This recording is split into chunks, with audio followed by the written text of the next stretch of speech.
Hey YouTube. So, one of the things to combat a steering wheel that's been ravaged by age in terms of the leather quality is to get a steering wheel cover. And I bought this steering wheel cover with my own money. They have eBay storefronts that carry this. It's called a Wheelskins product, and it is genuine leather. I can attest to it because when I come in from driving, I can have that cured leather aroma on my hands, and it's kind of nice. So this video is not intended to be a be all do all instruction manual for installing one of these, but I would say that the provided instructions, and I believe they also have a video on their website or at least links to something. But it's pretty easy though. If it takes you anything less than an hour to put one of these on, I would feel a little bit cheated. So simply put, the easiest way, you have to stretch the leather to put it on the wheel, and don't give up. But I always try to line up the bottom here, and this is the second one I've done. I have a black one in a gold minivan, a Chevy Venture that had kind of the plasticized steering wheel, and that thing was almost like it was like imagine styrofoam just crumbing up. It looked terrible, and the steering wheel cover improved it dramatically. So start with the seam down here, lining up with the seam on the leather of the existing steering wheel, and I just want you to start with a stitch. I start here. You pull the thread out, go over the top, then you go under, catch the next hole.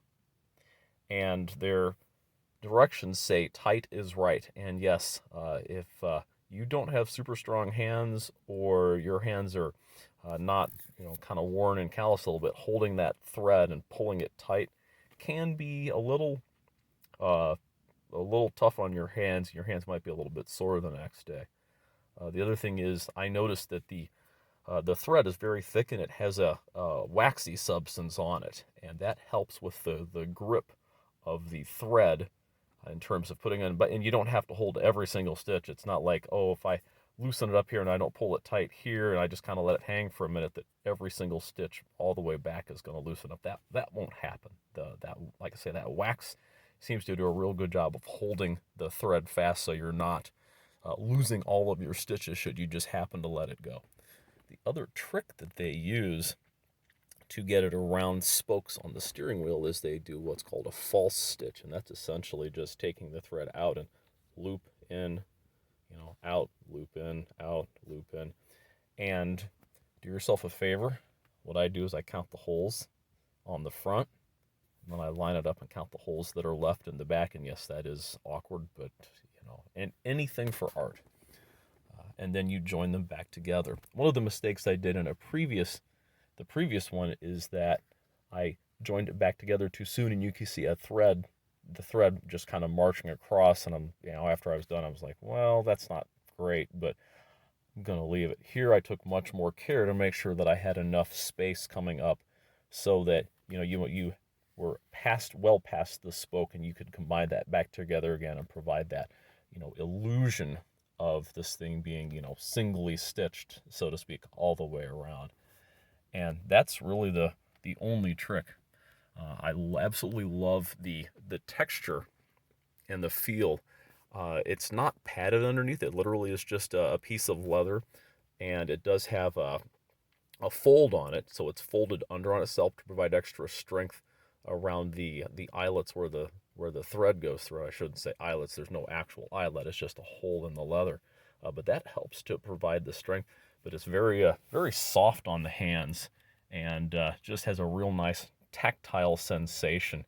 So I've been loving driving my Oldsmobile Hoopty here for the last week or so. When I put it in, when I installed the steering wheel cover, just because of the feeling on the steering wheel. And the only other thing I'm going to mention is the color. This is, I believe, the tan color. I originally selected the sand color, but I found that it had a lot of gray in it, that it was closer to gray than brown, and it didn't really mesh with the rest of the interior here.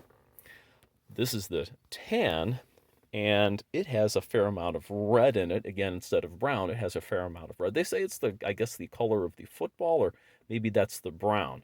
But the tan has red in it. As you can see, it doesn't match the tan color of the car interior. However, in these Oldsmobiles, they have a distinctly different color, tan here, kind of more brown on the dash. You can see a real distinct color difference there between, the vinyl on the door and this plastic dash cover. So, yeah, it kind of pops, it kind of sets off a little bit. I like it well enough, and you'll never, with a couple of dozen colors or whatever they have, you'll never find anything that'll exactly match. And yeah, who knows? Does it exactly match even what you wanted, you want to do? So, just enjoying my new steering wheel cover. Have a great day, YouTube.